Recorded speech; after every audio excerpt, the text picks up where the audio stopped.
The Delhi Police Special Cell on 13th of September arrested former Jawaharlal Nehru University student leader Umar Khalid under the stringent Unlawful Activities Prevention Act, which is the UAPA, for his alleged involvement and role in the Northeast Delhi riots this year.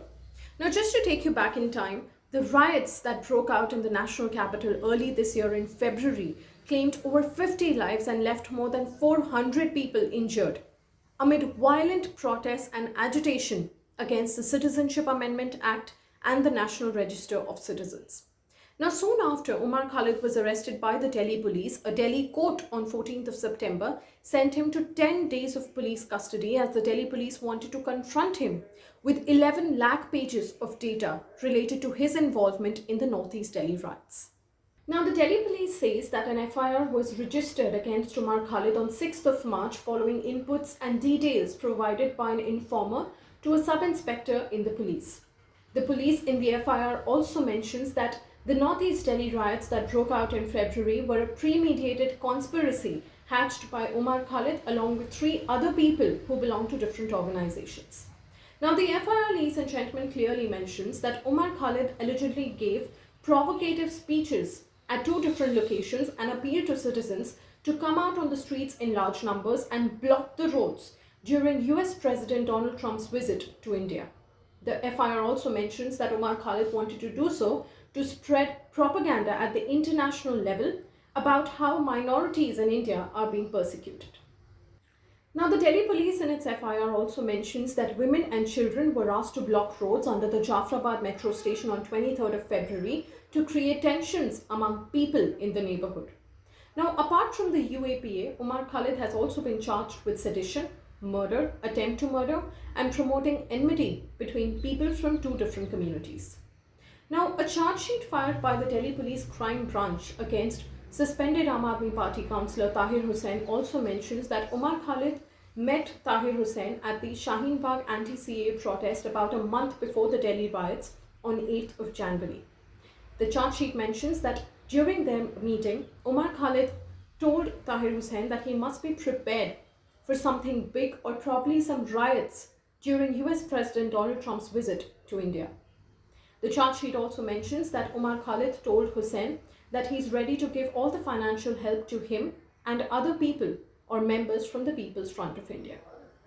Now, while the Delhi police has arrested Umar Khalid under some stringent acts and charges, the former JNU student leader's lawyer claims that all the allegations against Umar Khalid are baseless, false, and illegally procured. The lawyer also says that there is an attempt to rewrite history of the past 6 months and give it an official stamp. Remember, ladies and gentlemen, Umar Khalid's arrest by the Delhi police comes at a time when CPIM leader Sitaram Yechury, economist Jayati Ghosh and Yogendra Yadav have also been named for their alleged involvement and role in the Northeast Delhi riots. Now, as soon as Umar Khalid was arrested by the Delhi police, there was an outpour of reactions on social media. Some saw it as an end of justice and democracy in India, while others saw it as just another distraction from the staggering economy, the falling GDP, and the deteriorating COVID situation in the country.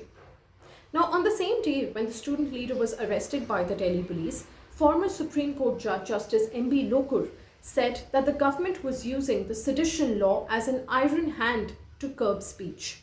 He also said that suddenly you have a lot of cases being filed charging people of sedition. Yogendra Yadav, who is also in the list of co-conspirators in the Northeast Delhi riots, took to Twitter to express how shocked he was that an anti-terror law, which is the UAPA, was being used to arrest a young man who's always been against communalism and violence in the country. Now, quite interestingly, BJP leader Kapil Mishra also reacted to Umar Khalid's arrest. The BJP leader said that the violence that took place in Delhi in February 2020 was quite similar to the 26/11 Mumbai terror attacks. He also said that he has full faith that criminals like Umar Khalid and Tahir Hussain will be hanged, imprisoned to death for killing people. The BJP leader also said that the citizens of Delhi await justice.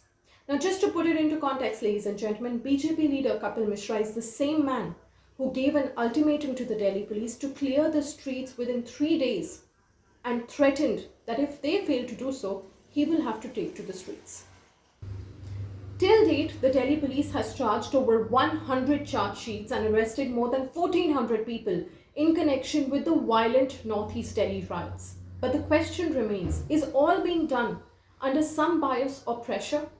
While the Delhi police has arrested and charged several peaceful protesters under stringent charges, even the anti-terror laws, many of those who gave provocative statements and inflammatory speeches continue to roam free. And many of these people, ladies and gentlemen, are those who are in positions of power. Kapil Mishra, Parvesh Verma, Anurag Thakur, all of these leaders continue to roam free till date. From encouraging people to pick up arms and shoot the traitors to giving ultimatums in front of the Delhi police, these leaders' hateful comments and speeches have gone viral on social media. However, no action has been taken against them. Now, even today, as questions are being asked why there was no action taken against BJP leader Kapil Mishra for his inflammatory speeches a day before the riots broke out in that very area, the Deputy Commissioner of Police of Delhi says that there is absolutely no evidence during the investigation that those people were involved in inciting any violence. The Deputy Commissioner has also said that a narrative is being created that pro-CAA or NRC people were involved in the Delhi riots. Meanwhile, at least 9 former IPS officers have written a letter to Delhi Police Commissioner alleging that the investigation into the violent riots that broke out in February this year in the national capital are flawed. The letter also states that the investigation was politically motivated and has pained all those police officers who are serving and retired who believe in upholding the rule of law and the constitution. The former IPS officers have demanded a reinvestigation of all the riots without any bias.